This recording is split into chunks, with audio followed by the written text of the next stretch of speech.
Hey guys what's up. तो कैसे हैं आप सब लोग। तो गाइस आज की इस वीडियो में हम बात करने वाले हैं मैक्रोस्कोपिक एंड माइक्रोस्कोपिक अप्रोच की।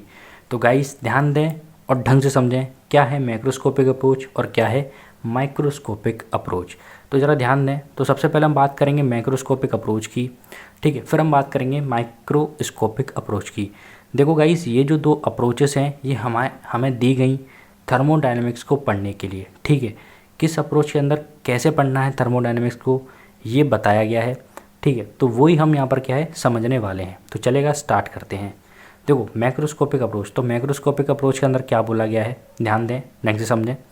इन दिस अप्रोच, इस अप्रोच के अंदर इंडिविजुअल मॉलिक्यूल बिहेवियर, कहने का मतलब इस अप्रोच के अंदर जो इंडिविजुअल मतलब कि एक एक जो मॉलिक्यूल बिहेवियर है ऑफ ए गैस, किसी भी गैस का या फिर किसी भी सिस्टम का, is not taken into consideration. मतलब कि जब हम थर्मोडायनेमिक्स को स्टडी कर रहे होते हैं या किसी भी सिस्टम को थर्मोडायनेमिक्स के अंदर या किसी भी गैस को स्टडी कर रहे होते हैं, तो उस की स्टडी करते समय थर्मोडायनेमिक्स के अंदर उस गैस या उस सिस्टम की स्टडी करते समय हम एक एक मॉलिक्यूल के बिहेवियर को स्टडी नहीं करते, कंसीडरेशन नहीं देते। कहने का मतलब ये है कि जब हम थर्मोडायनेमिक्स के अंदर किसी भी गैस की या फिर किसी भी सिस्टम की स्टडी कर रहे होते हैं तो उसके अंदर हम इस अप्रोच के थ्रू एक एक पार्टिकल या फिर मैं कहूँ एक एक इंडिविजुअल मॉलिक्यूल बिहेवियर की स्टडी नहीं करते। And the average behaviour of all the molecules is study. कहने का मतलब ये है इस अप्रोच के अंदर क्या होता है, हम एक एक मॉलिक्यूल एक एक इंडिविजुअल मॉलिक्यूल के बिहेवियर को स्टडी नहीं करते, हम एवरेज बिहेवियर, जो एवरेज बिहेवियर होता है मतलब कि उस बिहेवियर को लेते हैं, या फिर मैं कहूँ जो ऑल मॉलिक्यूल जो होते हैं ना उनका जो एक एवरेज बिहेवियर है जो कि हर मॉलिक्यूल के द्वारा दिखाया ही जा रहा है, सिर्फ उस मॉलिक्यूल को उस चीज़ को हम क्या है स्टडी करते हैं। कहने का मतलब सिंपल सा ये है कि मैक्रोस्कोपिक अप्रोच के अंदर हम इंडिविजुअल मॉलिक्यूल बिहेवियर मतलब कि एक एक मॉलिक्यूल की बिहेवियर को कंसीडरेशन या फिर मैं कहूँ स्टडी नहीं करते, ठीक है। हम एवरेज बिहेवियर जो होता है मॉलिक्यूल्स का उसे स्टडी करते हैं इस अप्रोच के अंदर। This approach is applied when the continuum concept is valid. ये जो मैक्रोस्कोपिक अप्रोच है ये तभी अप्लाइड होती है या फिर मैं कहूँ तभी वैलिड होती है, तभी लगा सकते हैं इसे हम when the continuum concept is valid. जब हमारा जो कंटिन्यूम कंसेप्ट है वो क्या है वैलिड हो, क्या हो वैलिड हो।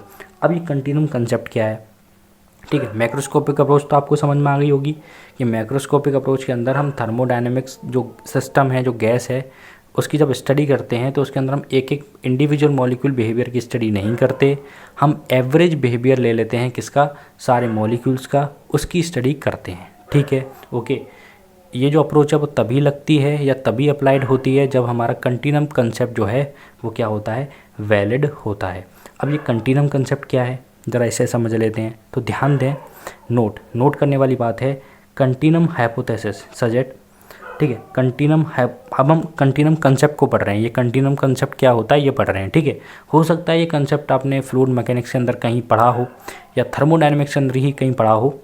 पढ़ा है तो अच्छी बात है, नहीं पढ़ा है तो ध्यान दे लीजिए, बहुत इंपॉर्टेंट ये कंसेप्ट है। तो देखो क्या बोला गया है, कंटिन्यूम हाइपोथेसिस सजेस्ट, जो कंटिन्यूम हाइपोथेसिस है वो सजेस्ट करती है, वो बताती है हमें कि that the matter is continuously distributed with no voids being present. Continuum hypothesis हमें ये बताती है कि जो भी मैटर है जिसकी हम स्टडी कर रहे हैं, जो भी मैटर है, जो भी सिस्टम है, जो भी है, इस कंटिन्यूसली डिस्ट्रीब्यूटेड, वो क्या है कंटिन्यूसली डिस्ट्रीब्यूटेड है मतलब कि कंटिन्यूसली बटा हुआ है, with no void being present, और उसके अंदर कोई वॉइड या फिर मैं कहूँ कोई एम्प्टी स्पेसेस नहीं है, ठीक है।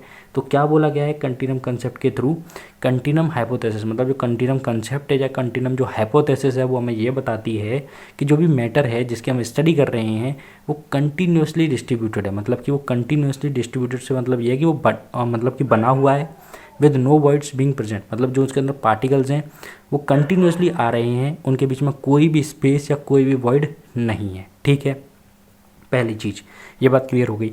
सेकंड पॉइंट में क्या बोला गया है, इन केस ऑफ गैसेस, जब हम गैसेस की बात करते हैं इट इज़ वैलिड, जो कंटिन्यूम कंसेप्ट है वो वैलिड कब होता है, व्हेन मीन फ्री पाथ।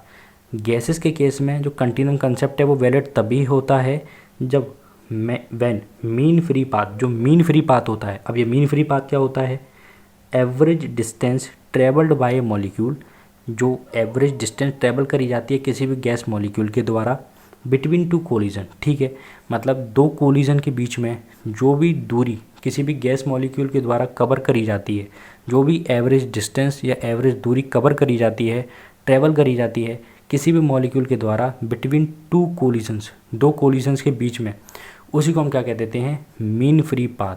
तो ये जो कंटिन्यूम कंसेप्ट है ये गैसेस के अंदर तभी वैलिड होता है जब मीन फ्री पाथ, जब जो क्या हो, जो हमारा मीन फ्री पाथ हो इज़ मच स्मॉलर, जो कि क्या हो, छोटा हो, स्मॉलर हो देन द सिस्टम डायमेंशन, वो काफ़ी छोटा हो, किससे, सिस्टम की डायमेंशन से।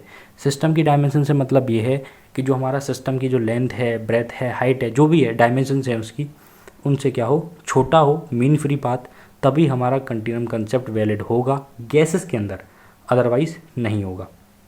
ठीक है, तो कंटिन्यूम कंसेप्ट क्या है ये आपको समझ आया।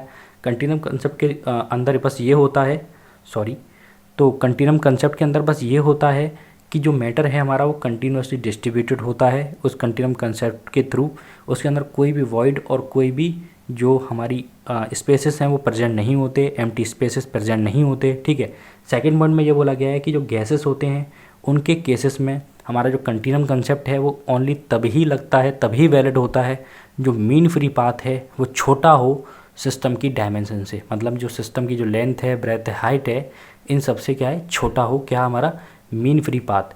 मीन फ्री पाथ क्या होता है, वो एक एवरेज डिस्टेंस होती है किसी भी गैस मॉलिक्यूल के द्वारा जो ट्रेवल करी जाती है बिटवीन टू सक्सेसिव कोलिजन्स, मतलब कि दो कोलिजन्स के बीच में जो दूरी कवर करी जा रही है, एवरेज डिस्टेंस कवर करी जा रही है किसी भी गैस मॉलिक्यूल के द्वारा, वो होती है mean distance, mean free path. Okay, वो पाथ जब स्मॉलर होगा, मच स्मॉलर होगा सिस्टम की डायमेंशन से, तो जो हमारा कंसेप्ट है आपका कंटिन्यूम का वो गैसेस के अंदर वैलिड होगा, अदरवाइज नहीं होगा। ठीक है, तो ये जो पूरी जानकारी थी ये हमारी थी मैक्रोस्कोपिक अप्रोच के बारे में।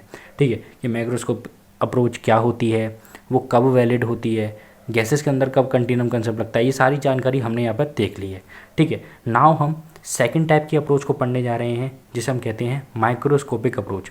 अच्छा, एक चीज़ और, वो क्या है, जो मैक्रोस्कोपिक अप्रोच होती है जब हम उस अप्रोच से थर्मोडायनेमिक्स को पढ़ते हैं तो उस थर्मोडायनेमिक्स को हम क्या बोलते हैं, उस थर्मोडायनेमिक्स को हम बोलते हैं क्लासिकल थर्मोडायनेमिक्स। क्या बोलते हैं, क्लासिकल थर्मोडायनेमिक्स। ठीक है, मैं दोबारा रिपीट कर दूं, देखो क्या बोला गया है, मतलब कि ये है कि जब हम मैक्रोस्कोपिक अप्रोच से जिस थर्मोडायनेमिक्स को स्टडी करते हैं उस थर्मोडायनेमिक्स को हम क्या बोलते हैं, क्लासिकल थर्मोडायनेमिक्स। ठीक है, ये याद रखने वाली बात है कि जब हम मैक्रोस्कोपिक अप्रोच से किसी भी थर्मोडायनेमिक्स को स्टडी करेंगे तो उस थर्मोडायनेमिक्स को हम क्या बोलते हैं, क्लासिकल थर्मोडायनेमिक्स।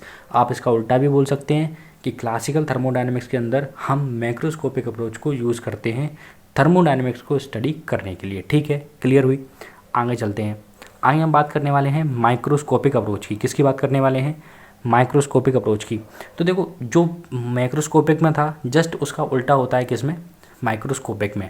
माइक्रोस्कोपिक अप्रोच में क्या बोला गया है, ठीक है, ये भी एक अप्रोच थी थर्मोडायनेमिक्स को स्टडी करने के लिए। क्या बोला गया है इस अप्रोच के अंदर, in this the individual molecule, इस अप्रोच के अंदर ये बोला गया है कि जो इंडिविजुअल मॉलिक्यूल है, ठीक है, मतलब कि एक एक मॉलिक्यूल है, in this individual molecule behaviour is taken into consideration. कहने का मतलब ये है कि जो माइक्रोस्कोपिक अप्रोच है उसके अंदर हम एक एक मॉलिक्यूल का बिहेवियर कंसीडरेशन में लेते हैं, हम अपनी स्टडी में लेते हैं। ठीक है, for example it is used in space exploration.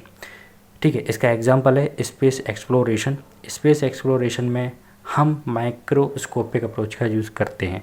Microscopic approach में होता क्या है, इस अप्रोच के अंदर इंडिविजुअल मॉलिक्यूल बिहेवियर, मतलब एक एक मॉलिक्यूल के बिहेवियर को हम स्टडी करते हैं, तब हम कोई थर्मोडायनेमिक्स के बारे में बताते हैं, उस सिस्टम के बारे में बताते हैं। ठीक है, कहने का मतलब ये है इस अप्रोच के थ्रू हम थर्मोडायनेमिक्स के अंदर जब स्टडी करते हैं तब हम एक एक मॉलिक्यूल बिहेवियर को देखते हैं, तब हम अपना कोई रिज़ल्ट या अपनी कोई थ्योरी देते हैं। ठीक है, यानी कि कहने का मतलब ये है कि इस अप्रोच के थ्रू हम एक एक मॉलिक्यूल बिहेवियर को अपनी स्टडी में कंसीडर करते हैं। ठीक है, ओके, तो ये हो गई आपकी माइक्रोस्कोपिक अप्रोच। ठीक है, अच्छा, जैसे मैंने बताया कि जैसे मैंने अभी बताया कि ये हो गई माइक्रोस्कोपिक अप्रोच, ठीक है।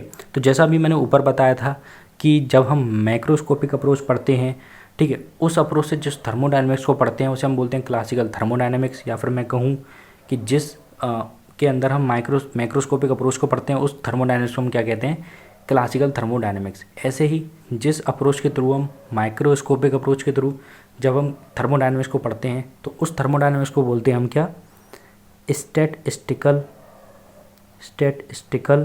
थर्मोडायनेमिक्स, ठीक है। तो कहने का मतलब सिंपल है कि क्लासिकल थर्मोडायनेमिक्स के अंदर हम क्या है, मैक्रोस्कोपिक अप्रोच का यूज़ करते हैं थर्मोडायनेमिक्स को स्टडी करने के लिए, और जो स्टैटिस्टिकल थर्मोडायनेमिक्स है उसके अंदर हम क्या करते हैं, माइक्रोस्कोपिक अप्रोच का यूज़ करते हैं थर्मोडायनेमिक्स को स्टडी करने के लिए, ठीक है। अब एक बात यहाँ पे नोट करने की बोली गई है, वही बात जो मैंने ऊपर बता दी है वही बात यहाँ लिखी हुई है, फॉर आर यूज़, हमारे यूज़ में इन क्लासिकल थर्मोडायनेमिक्स, जो क्लासिकल थर्मोडायनेमिक्स आती है हमारे यूज़ में, we often use macroscopic approach, हम हमेशा उसी का यूज़ करते हैं, किसका, मैक्रोस्कोपिक अप्रोच का। कहने का मतलब जो हमारी क्लासिकल थर्मोडायनेमिक्स है उसके अंदर हम हमेशा किसका यूज़ करते हैं, मैक्रोस्कोपिक अप्रोच का ही यूज़ करते हैं। तो ये बातें थी माइक्रोस्कोपिक अप्रोच के बारे में और मैक्रोस्कोपिक अप्रोच के बारे में। सो आई होप आपको ये सारी की सारी चीज़ें क्लियर हुई होंगी। अगर फिर भी आपको इस वीडियो से रिगार्डिंग कोई डाउट है तो आप मुझे कमेंट कर सकते हैं। Thank you for watching this video.